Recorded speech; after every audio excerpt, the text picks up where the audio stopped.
Just gonna ask you guys if you can hear me all good.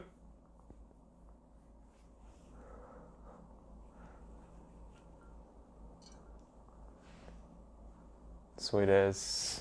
Alright. Hopefully you guys can hear me all good. Welcome, welcome. Good morning, good evening.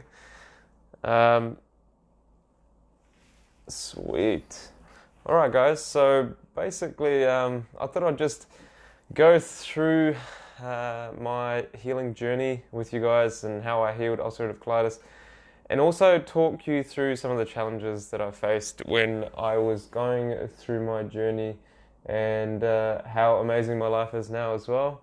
I've got my 1 liter of water here before I get into it. So obviously start off with a liter of water in the morning, as always,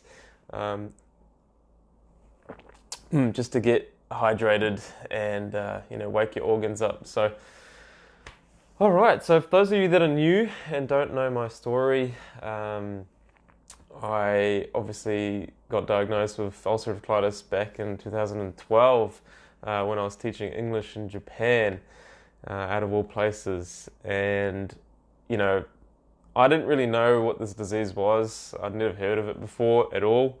And it was just a very random thing. I wasn't sick before. I never had any conditions before, and I never really took any medications. I hated going to the doctors.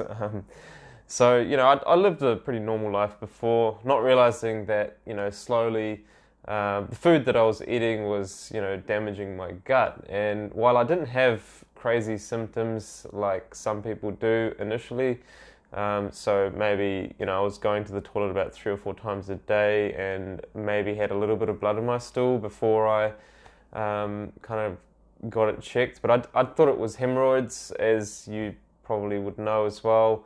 When you get blood in your stool, some people say that the doctors might suggest it might be hemorrhoids. So for me, I didn't really pay attention to it too much until I started to get really tired, and I was just like, hey, this is not right. I've never felt like this before.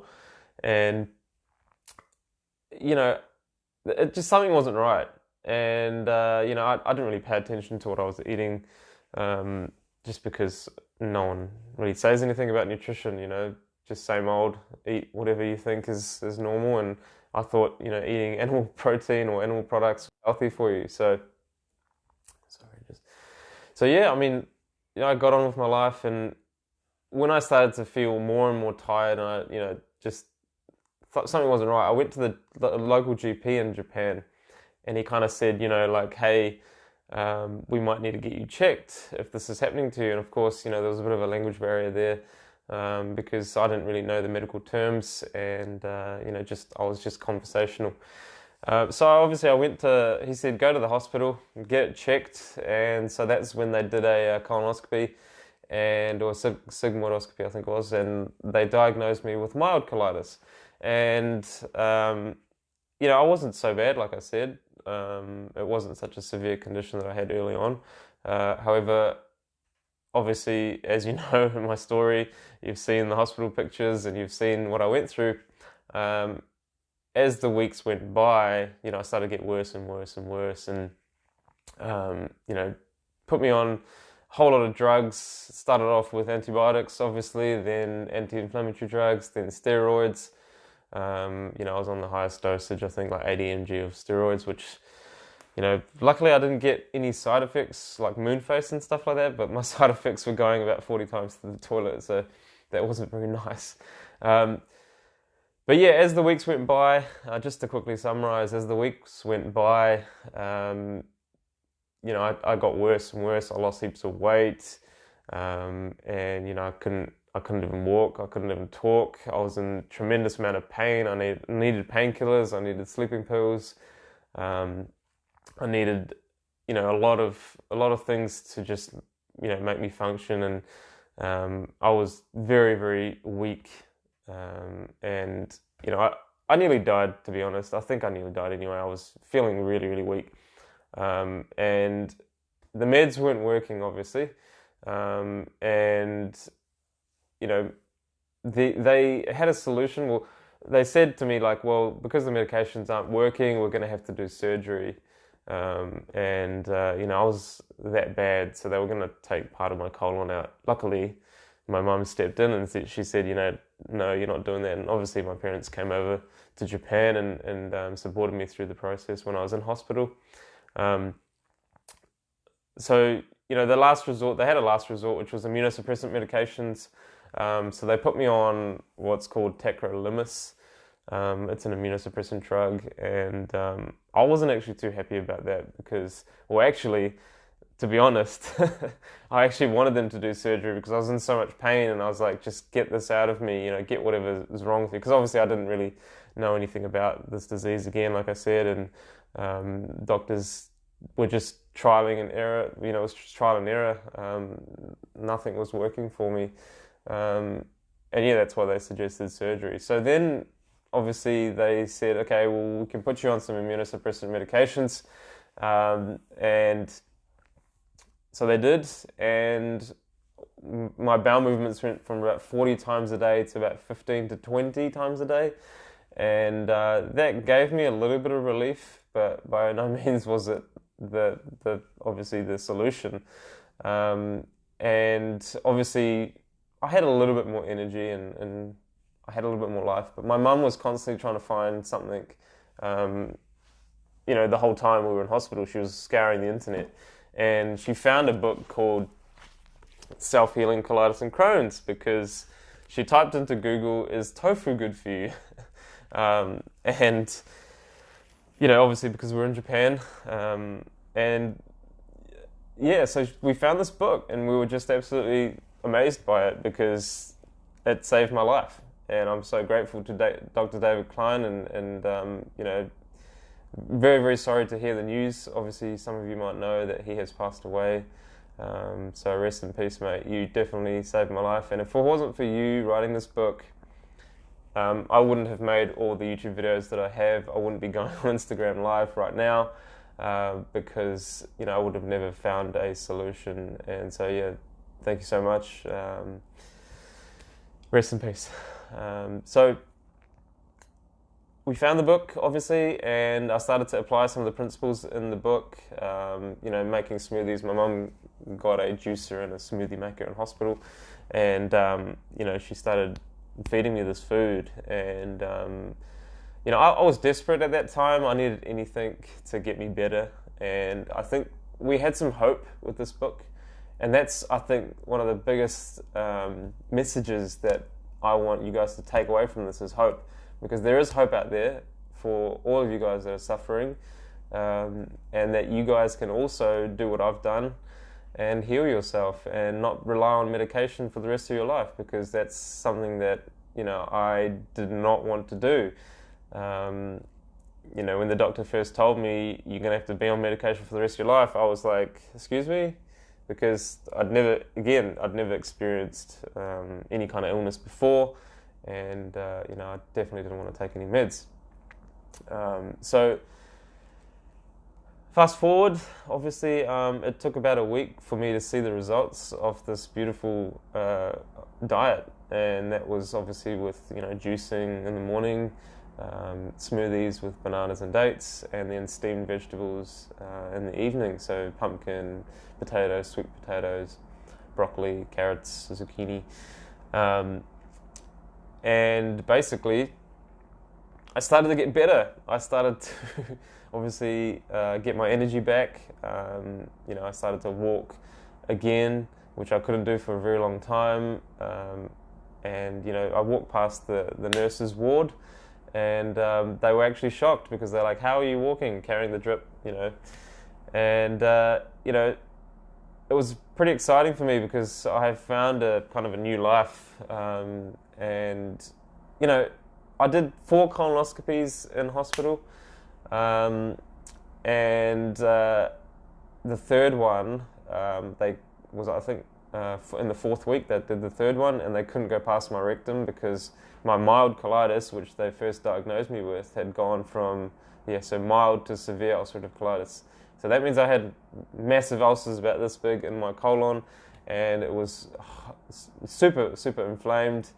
And that's why they wanted to do surgery, because they were like, we can't do anything here. It might explode. His colon might explode. That's what they said, and I'm sure some of you may have heard those words before as well.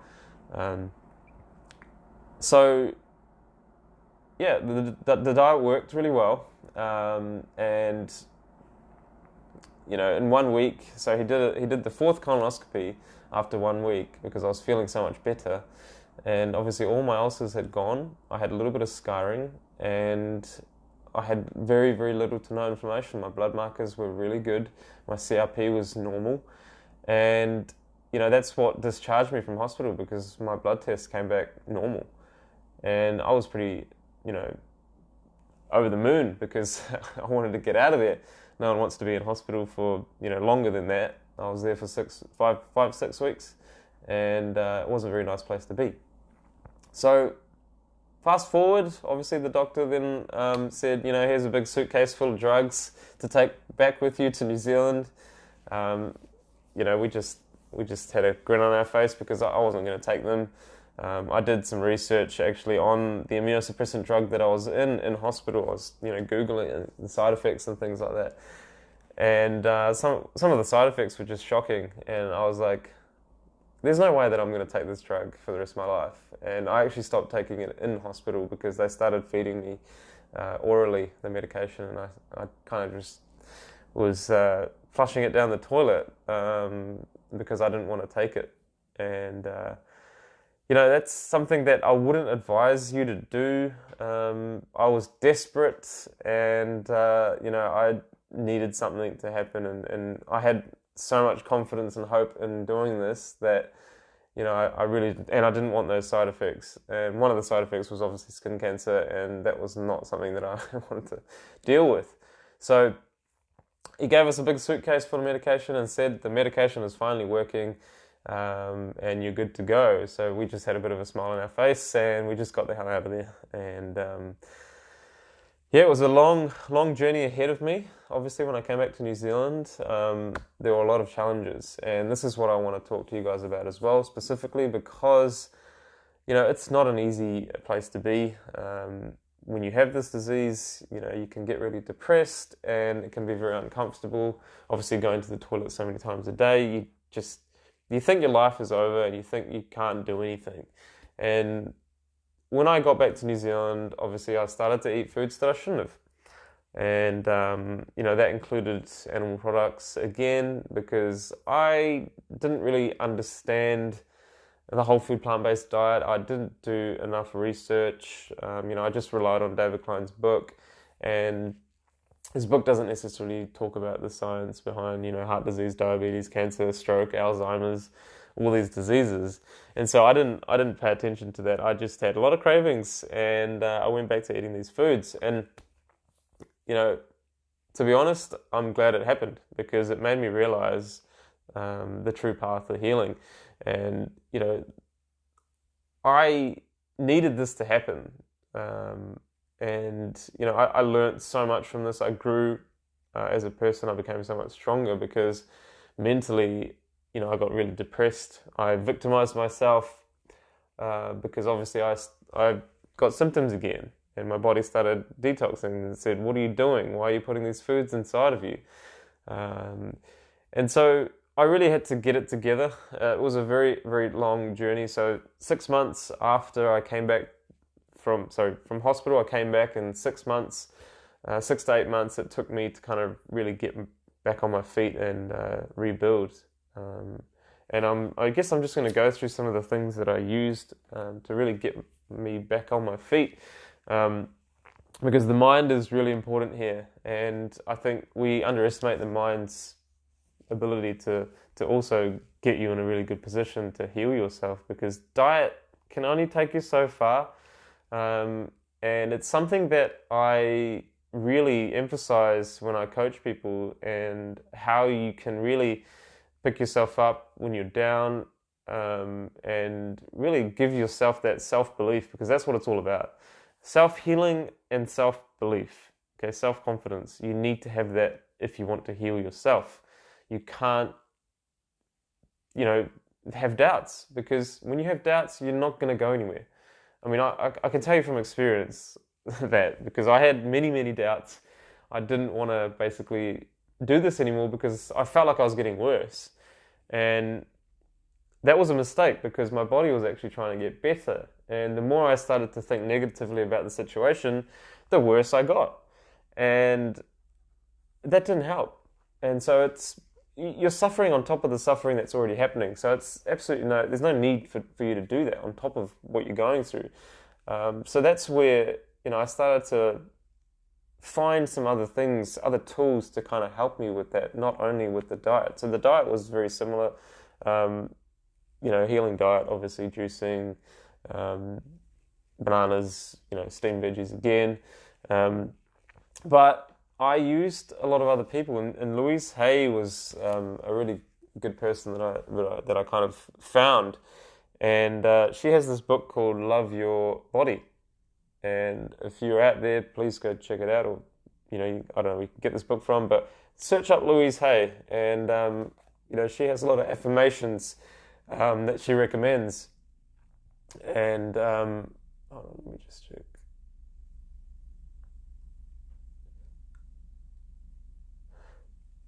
So she has some affirmations that she says, and she talks about loving your body and talking to your body, specifically your colon and many other parts of your body. So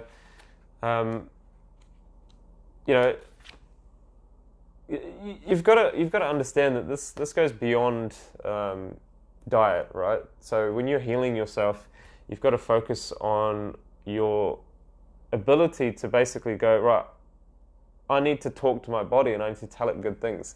And I need to basically visualize my colon getting better. And I don't know if you guys have seen the movie Heal on Netflix. That's a really good one, because they talk about this visualization and how to basically think that you're better. And when you think that you're better, you can get somewhere. And this is where this book comes in, or this documentary as well, called The Secret. This helped me a lot when I was going through my healing. The law of attraction, for example, just really telling myself good things are happening, not bad things, and trusting in the process, trusting in my self-healing ability, because after all, your body is a self-healing mechanism. It heals by itself, and we sometimes lose that confidence in ourselves, and that's where you just need to keep picking yourself up every single day. You need to tell yourself that today is going to be the best day of my life, instead of going, oh man, I'm not feeling good today, and this is happening and that's happening. Just turn it around, because you have to. You have no other choice, and that's what I told myself. I said, there's no other way out. You're here, make the most of the situation, and I can tell you that I would do it all again in a heartbeat to be where I am today. Okay? 7.5 years on. Right? So it was 8 years since I got diagnosed, and I haven't taken a single pill since that time. And I'm super, super grateful for finding this new lifestyle, because I can tell you that I feel absolutely amazing today. I'm 32 years old this November, and I feel like I am in my teens. That's how good I feel. And, even before I got diagnosed, I'd never felt this good in my whole life. So, this works. It works really, really well. And if you are consistent, if you're persistent, you'll get there. It's just a matter of time before you guys understand and see your body working. And another thing that I also, obviously, what inspired me was Lance Armstrong. Okay, now obviously other people might have other hobbies. Cycling was my hobby, and to see this guy go through what he went through, and come out the other side with cancer, my disease was nothing compared to what he had, right? So the amount of struggles that he would have gone through would have been nothing compared to me. And that's what I thought. I was like, hang on a second, I could do this because if Lance could do it, then anyone could do it. You know, he had like a really bad situation, and his testicular cancer spread to his lungs and his brain as well, which, you know, is even worse than any kind of ulcerative colitis or Crohn's disease for that matter. So he was a massive inspiration for me, and I took strength in his journey, and that's what I want you guys to do with me and so many other people that have found strength in the plant-based diet. Is take inspiration from these people, look at what they're doing, apply the things that they're doing to apply those things to your own life, and make it happen, because you will be able to do this. And, you know, take it slow and steady. There's no rush. You know, the body takes time to heal, and you will heal if you give it the right conditions. And those conditions are not only your diet, but it's those 5 things we talk about, right? So food, exercise, sleep, water, and stress. If you have those 5 things covered, you're going to get better, and you're going to stay better as well. And that's something that obviously, you know, a lot of people may struggle with, because some people may obviously go back to eating something, or they might eat something that they shouldn't, even if it's plant-based. But how do you create that balance for yourself? You know, and that's you are the only one who can decide that, because you know your limits, you know your threshold. It's just the same with any kind of thing that you do in your life. You know, whether it's exercise, whether it's a new job, you put in the hard work and you get the results. And if you start to do those things, then you will find that your body also comes around and heals. And if you can heal your disease on a plant-based diet, so if you go from disease to ease, then imagine how good you're going to feel when you're in ease and when you're feeling so good. You know, that's the power of this beautiful diet, because once you're better, you're, you know, so much better after. So obviously, yeah, it took me about 6 to 8 months to rebuild my body, keep telling myself that, you know, I'm going to do this. I have to do this for myself, not for anyone else, not to prove anything to anyone else. I have to do this for myself, because it's my life and I have to take control of it. You know, don't blame anyone else for whatever mistake you make. Own up for your responsibilities. If you do make mistakes, I had to own up for those mistakes, because no one else was going to heal me. You know, I needed to heal myself. And I did it because I understood what life was about. It wasn't about food. It was actually about living your life and, you know, doing things. And check this out. It's like one of the most amazing days today. I don't know if you can see that, but it's a beautiful day today, and I'm going to make the most of it. You know, it's a Sunday morning.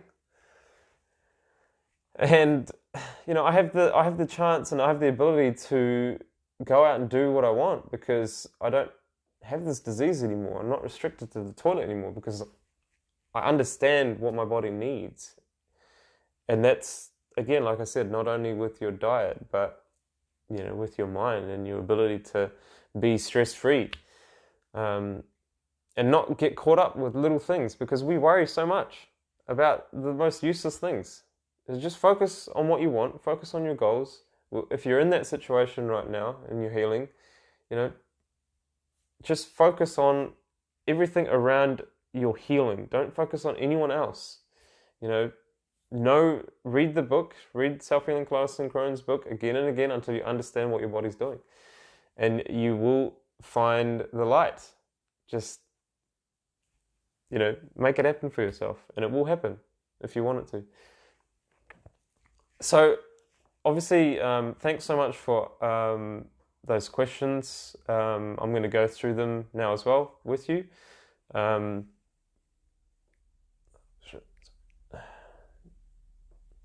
And hey everyone, by the way, whoever's joined, I'm just going through that. So yeah, all right. So let's go through some questions. And if you guys are here that don't have any gut issues and you want some gut health info anyway, First thing I'd say is just start off with some fruit.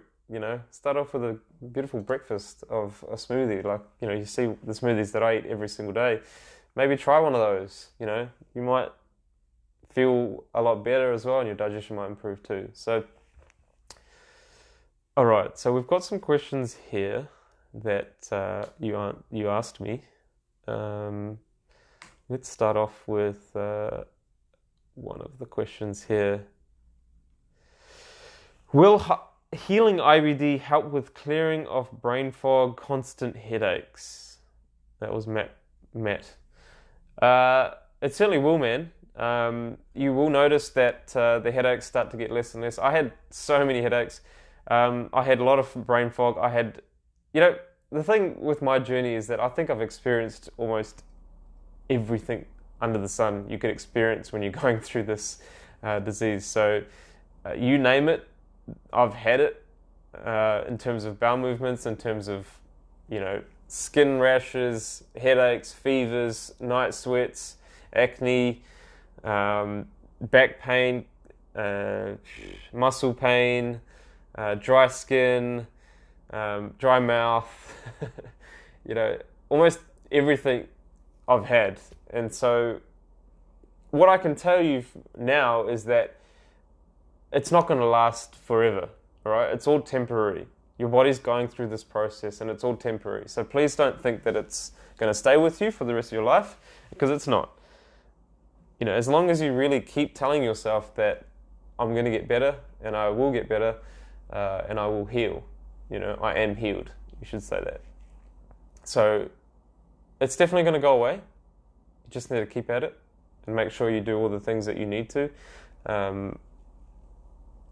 With your mindset as well, and then get that book, Love Your Body, because it's got some pretty good affirmations on I think your head or your mind or whatever I think it's called. So yeah, well, there you go. So you've got I Love My Mind here as well. Next question, how many liters of water to consume per day in healing of IBD? I think that was Vanessa. How many liters? I drank about 3 liters a day. So this is 1 liter, obviously. This will be my morning. And distilled water is what you want to drink as well. So get a distiller. It's not that expensive. It's a little machine. You pour tap water inside of it. It boils and steams, and then goes through a little bit of a filter. And it takes out all the nasty chemicals, heavy metals, etc. So distilled water is where you want to get. So Spring Flow is a company that we use, not affiliated, by the way. And you can go to Amazon, okay, and just search water distiller, and you'll find that all the machines are very, very similar. So around 3 liters a day, that's what I used to consume, and that's pretty spot on. Got to keep hydrated when you are going through healing as well. Any tips for gaining weight in IBD and healing? So weight gain is obviously it's tricky because you don't want to eat lots and lots of fat, because that's not going to suddenly make you gain weight.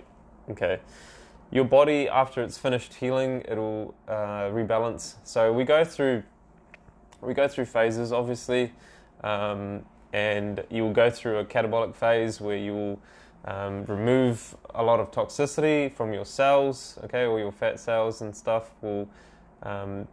Our fat cells carry a lot of toxins, and those toxins come from the foods that we eat, and those toxins need to come out of us somehow, and so that's why we do lose a lot of weight, and I call it toxic weight, and then your body will rebuild, and you'll go into an anabolic phase, and you will regain and go back to a healthy weight, okay, once your body is in a better place. I obviously went down to about 40 kilos, and now I'm back up to around 65, 64. It's around about 145 pounds. Obviously, it's not like so heavy. I'm not the heaviest person, but I'm an ideal weight. My BMI is in the right range. And I do a lot of cardio, as you know. So I run a lot and I cycle a lot, which is going to keep me a nice lean weight. If I, however, exercise and I, build muscle, my upper body, I will probably gain a few pounds as well, in terms of upper body mass and weight gain in that way. So if you have lots of energy and you can exercise, that will help with weight gain. But if you're not obviously feeling that good, then don't exercise. Just try and rest, or do very light exercise, just like a bit of walking here to kind of just get the blood flowing. Another question from Jordan. I'm going on 10 years of suffering from IBD. What do you recommend to heal?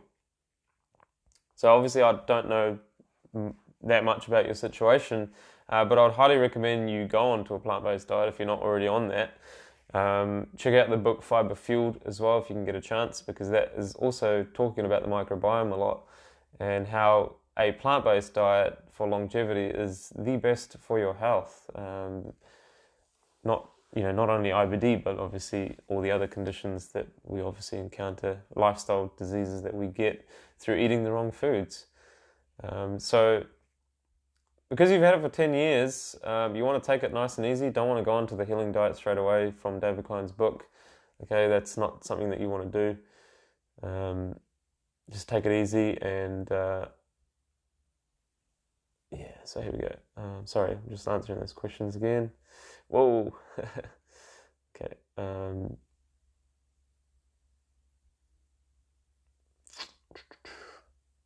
I'm just going to answer some of the questions that I have already from what you guys asked me, and then I'll head to the live questions as well. All right, so how long does it take to completely heal from IBD? Okay, so that's a pretty tough question, obviously, and I've made a video about that recently as well. It really depends on your condition, how severe your condition is, how many medications you've been taking in the past, the support network that you have around you, what kind of food you eat as well to speed up the process.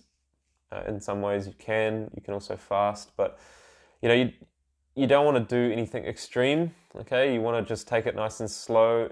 You've got your rest of your life, okay, to live. Even if it takes a year or two, that's hardly anything, okay, compared to 70, 80 odd years of living in this world. So don't put pressure on yourself. Don't give yourself a timeline, because it's not going to help. I did not give myself a timeline. I just said however long it's going to take, it's going to take. Don't have any expectations on your body. Because when you have expectations, you're going to keep expecting, and that's not something you want to do. It just puts pressure on you again to finish by a certain date or whatever, and that sometimes can you can get disappointed with yourself because you go, I'm not there, and then you can really get in a downward spiral and get depressed and stuff like that. So don't give yourself a time. Just relax and enjoy the journey, because your body's doing you a favor. Your body's doing you, it's cleansing. It's giving you a second life here. It's giving you an opportunity. It's rebuilding, and all good things take time. So just hang in there. Another question, I think it was Abdullah. Intermittent fasting, is it beneficial for IBD and colitis? I think my brother talked about this on his live the other day, if you were there for that on Facebook. So intermittent fasting, if you're in tune with your body, then it's advisable. However, if you're struggling to meet your caloric intake, and if you are just a little bit unsure of what to eat and how much to eat, etc., you don't want to do intermittent fasting. It's good for giving your gut a bit of a break, so maybe 1 or 2 days is pretty good. Same with just fasting, not intermittent. But you want to give yourself nutrition as well. And when you're struggling to eat anything, or when you don't have an appetite, it's not good to do intermittent fasting at all. then you're going to be you're going to be underweight, and you're not going to get the nutrition for your body to heal. So sometimes it's beneficial, sometimes it's not. So if you are in tune with your body, if you've gone past like a good healing stage and you don't feel like pounding in the calories, or you don't feel like eating as much, then you can do it. And that's why I said be in tune with your body, and really, understand what your body is doing, and you can then decide if you want to eat or not. And that's what I do in my mornings as well, and throughout my day now. If I don't feel like eating in the morning, I won't, and I'm not going to force myself to eat either, because there's no point in doing that. If you don't feel like eating, then just don't eat. And when you are healing, it can be quite hard, because you won't have an appetite. You'll feel like you'll have nausea. When that happens, just ride the wave for a little bit, maybe a couple of days. You will start to get your appetite back automatically. If you don't, then I would advise you to really get someone's help, obviously, to kind of take you through what you need to do. If it means that you need to eat something else to get your appetite back, that can be a good thing. For me, I used to watch a lot of people eating on YouTube, and I used to watch food TV a lot, because that was something that I loved cooking and stuff like that, and so I wanted to be a chef when I was younger. And so for me, food was quite important, and I guess I started to watch these people cook, and that kind of gave me more appetite. When I was eating my smoothie, I would be looking at the TV going, oh yeah, yum, but then eating my smoothie at the same time. So that kind of helped me. Another question: what do you think of honey, raw honey specifically? It's a good question, because a lot of people, again, there's a lot of misinformation out there. I don't believe that raw honey has any benefits, because it's just another type of sugar. And we all are against sugar these days, aren't we? We're like, oh, white sugar, or refined sugar is the devil, or whatever you want to say. Honey is exactly the same. It's a refined sugar. And somehow we think that the bees have magically produced this anti-inflammatory, food. It's not meant for humans. It's meant for the bees. It's their food, So I don't think it's necessary. And to be honest, the body heals itself. And we're not trying to stop inflammation here, by the way. We're trying to help inflammation. Okay, we want to aid the body. We want to give the body the conditions to allow the inflammation to take its process, go through that process of healing. And if you don't understand what inflammation is, then you need to read the book, because I can tell you a little bit now, but when you get a bump on your head, your body sort of inflames, your head swells up. It's because your body is sending a whole lot of blood to that affected area, and along with that blood, there's healing properties in there. Okay, so your body produces white blood cells, T cells, phagocytes, and it sends healing to that area. And unfortunately, we suppress that, and we don't want to suppress it. We want to allow it to take its course. And if we do that, we just got to get out the way, because the body is a self-healing mechanism. We just got to get out the way. And unfortunately, we get brainwashed, or we get the marketing industry of the honey industry, the Manuka honey specifically, have done a really, really good job marketing-wise to sell you their product and say that it's really good for you. And that's one thing that you've got to understand, is that is there monetary gains here? And if there is, then you may want to think twice about it and follow the money. When you follow the money, you understand that, hey, maybe this is not a health food or something good for the body. And I didn't use it at all to heal myself, and nor do I recommend it to anyone else that heals. So if you can do it without, why do it? Why take the bees' food? So someone else asked, what meds did you take for UC? So I was on everything when I was in hospital. I haven't taken a single pill since then, but 5-ASA or mesalazine, prednisone, and immunosuppressants, which was tacrolimus, and antibiotics and all sorts of things. So, the hospital really stuffed my gut up even more.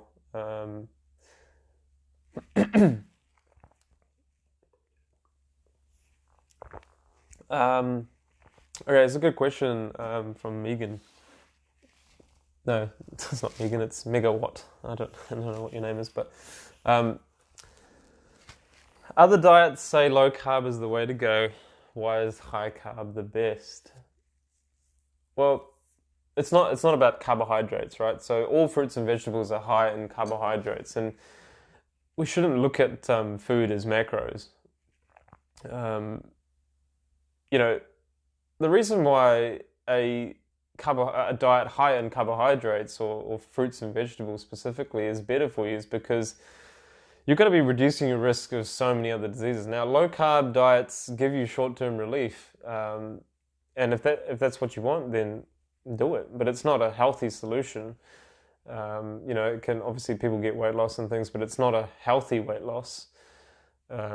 And again, you've got to weigh up the pros and cons. You've got to look at the risks associated with low carb diets, and potentially if you're low carb, you're going to be eating animal products because those foods are low in carbohydrates.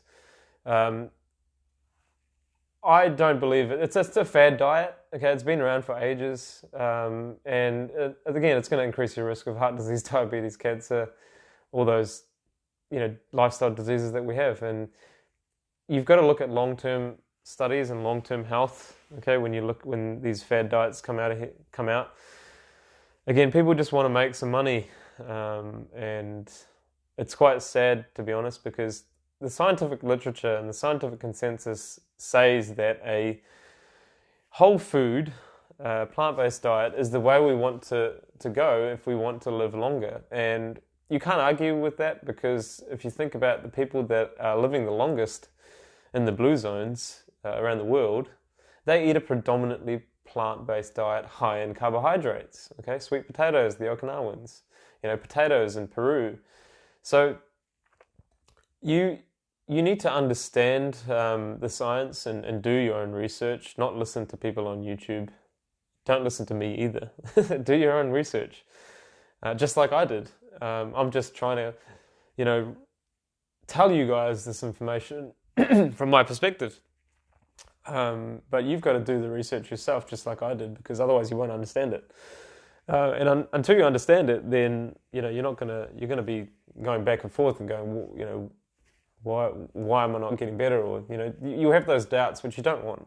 And you want to focus on one thing, okay, and focus on it really well. And hopefully you focus on the plant-based diet, because that's what's going to eventually get you better and better long-term as well, and reduce your risk of, heart disease, which is the most common disease that we die from. So 18 million people die of heart disease every single year, and it's not because we're eating more fruits and vegetables, that's for sure.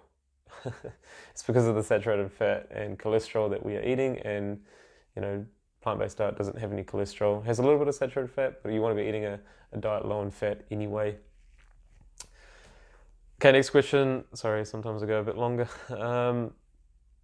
Is it possible to heal on prednisone or any other drug? It's a good question, actually.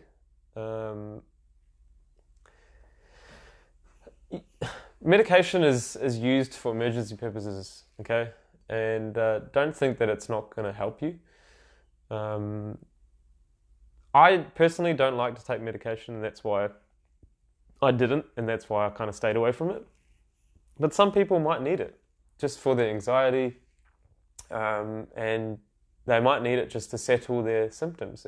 If your symptoms are very high and you need something that's going to help you, then you may need to take some kind of prednisone drug to kind of just relax yourself and get yourself in a better state of health, and then still carry on eating the foods that you're eating, because that's still going to help you. It's going to help your microbiome a lot.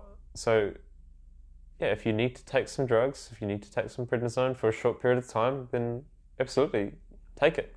However, don't rely on it. Don't rely on it. And again, if you want to be on medication for the rest of your life and eat what you want, then that's absolutely fine. You can do that. However, don't think that you're going to be healthy by eating what you want and taking medications. It's just not going to happen. If you want to be healthy, you've got to eat healthy. You can't expect to be healthy if you don't eat the right foods. And don't let medication don't fall back on medication either. As I said, don't rely on it, because it's not going to help you in the long term. You're going to get side effects and other issues. Tips for healing UC when you've been mostly whole food plant-based for years, pre-diagnosis. Yeah, so that's a good question as well. So people that get digestive issues when on a plant-based diet, well, you've got to look at what you're eating, obviously, and try and reduce the amount of processed foods that you eat, because we all know that processed food is not good for you, regardless of if you're on a plant-based diet or not. Processed foods are going to irritate the bowel. There's no fiber, and there's a whole lot of chemicals and stuff in there. So you don't want to be eating that stuff. And if you are eating healthy and you're not seeing results, then you've got to really take it the next step with your mindset. And that's what I did. And the diet can take you so far. And then the next step is obviously, working on your mindset. And if you've got a lot of anxiety, if you've got a lot of issues, if you're worrying a lot, then you need to look at those aspects of your life as well, not just relying on the food to help you there. But don't give up on a plant-based diet, because it's gonna keep you in health for the rest of your life, and that's what you want to kind of overcome the issues that you're having. Just focus on the other aspects of your life, not just diet. And again, if you need to have a good balance with yourself. If you're not too severe in your condition, don't be a perfectionist. Don't say that I need to eat these foods to get better. Just relax. As I said, if your symptoms aren't so severe, just relax and just take each day as it comes. Don't try and count the days. Make the days count.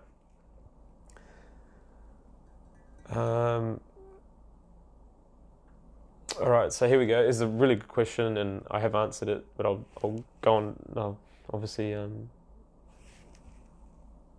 So I know that healing is not always linear. How do you overcome being discouraged by symptoms? That's a great question. This was something that I struggled with too.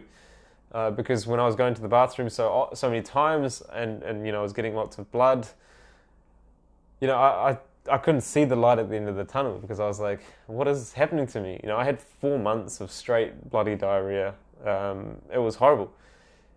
And I guess there was a little switch in my mind where I started to actually understand that my body is trying to help me. It's not going against me.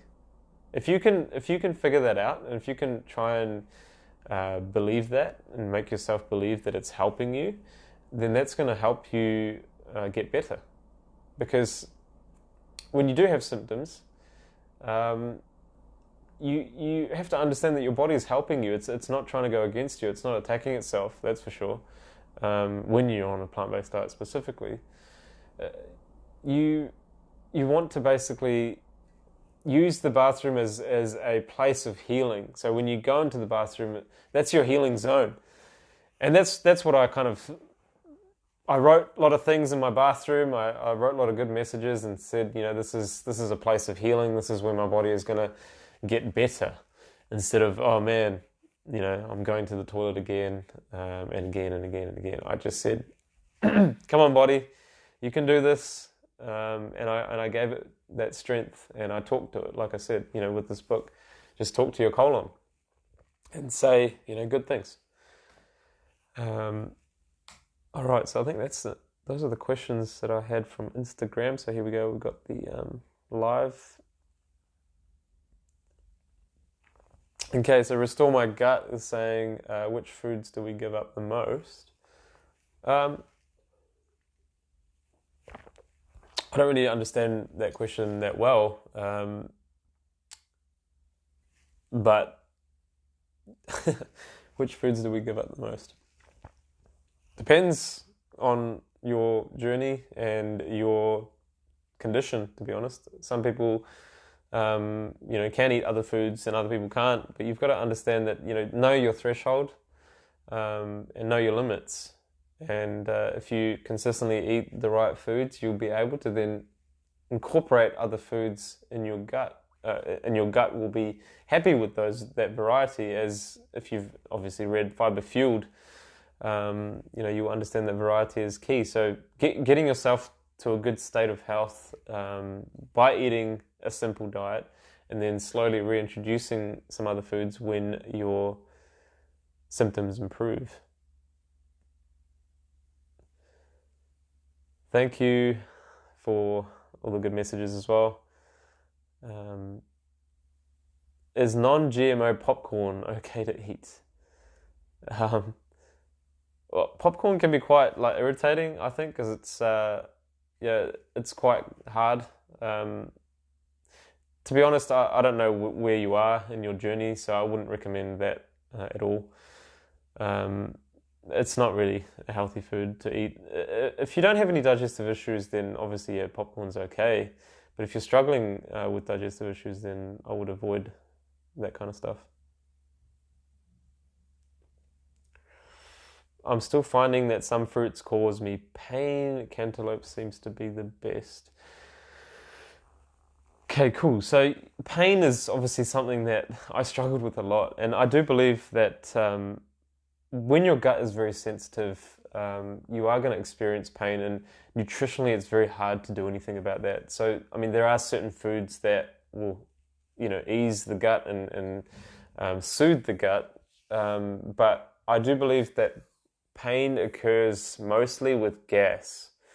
Okay, that's what happened to me with cramping. So there was a lot of gas, and I used to get really bloated, and that gas would travel through me and cause me sharp pains, like someone's putting a knife through your stomach, and just going like that as well. So I do believe that it was gas, because once that kind of air came out of me, I was in relief, and I was just like, oh, that feels so much better. So it will be gas, also that's building up inside of you. That's due to probably reacting with some other foods. The fruit is always going to reveal the problem inside of you as well. Okay, so it cleanses. Fruit is a cleanser. Fruit is something that allows your body to get rid of all the crap that you've been putting inside of it, and that's stuck inside of you as well. So if cantaloupe seems to be working for you, then keep eating it. One thing that worked for me was just banana smoothies, by themselves, and also eating my fruit too. That helped. What plant-based foods should you avoid during a flare-up? Obviously, different people have different severities during a flare-up. However, I would definitely not eat any kind of beans or lentils and grains. If you can handle them, that's fine, but go to your starch-based foods more and your fruits. Avoid raw vegetables for sure. You don't want to eat those. Just try and get enough rest, try and get enough sleep, try and get enough water, and you should get over your flare faster. How much celery juice do you need to heal, or is one glass a day effective? Again, the body heals itself. Celery juice is a good electrolyte, and it's got a lot of good salts in it. So it's got a lot of sodium, so it's really good for you that way. It's not going to heal you, right? Celery juice is not going to heal you. Your body heals itself. So there's no certain amount to eat or drink. I used to have a juice every morning, and also a fruit juice every morning. Apple, celery, lettuce, cucumber, grapes, pears as well, that combination. And then I used to have a vegetable juice in the evening. And those two, the juices are generally like a supplement. Okay, so it's easier to digest juices.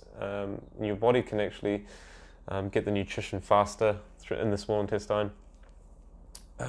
So it's like a supplement really, but it's a natural supplement. It's very easy to digest. It can, however, make you go to the toilet more with juice, so just be aware of that. It's not a bad thing.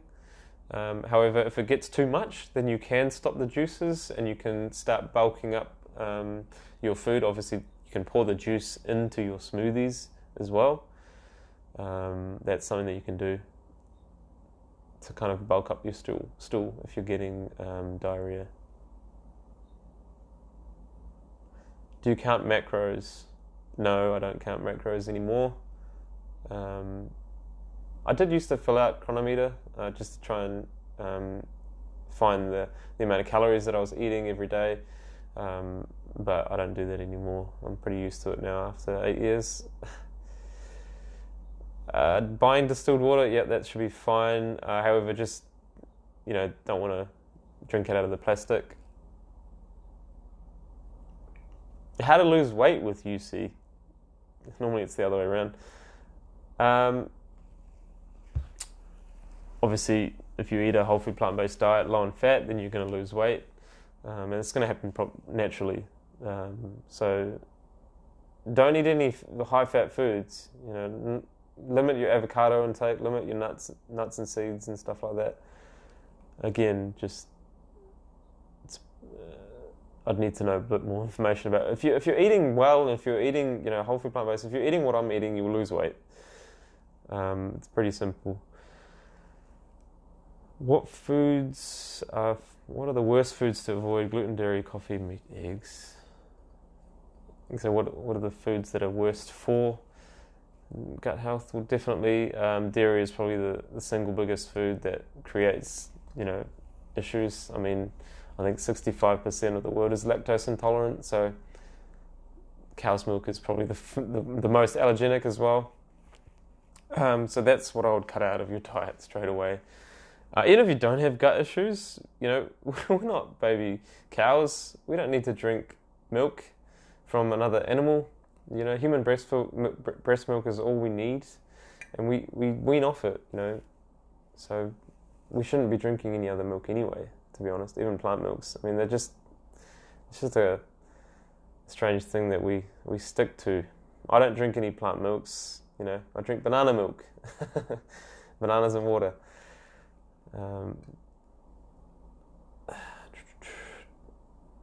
Do you avoid nightshade plants such as tomatoes or peppers? No, I don't. I eat everything. And even when you're healing, you don't need to avoid potatoes, tomatoes, peppers and stuff. I mean, some tomatoes, yes. Sorry. Tomatoes, you don't want to mix at the moment. It's acid fruit. More acidic, so don't eat them. And bell peppers can sometimes be okay. You can use the dip that we make, so roast them, skin them, and then blend them, and that can provide a little dipping sauce for your potatoes. So if you've got red bell peppers, you can do that. Again, I'd just need to know how bad your condition was to then advise which foods to eat, which foods not to eat.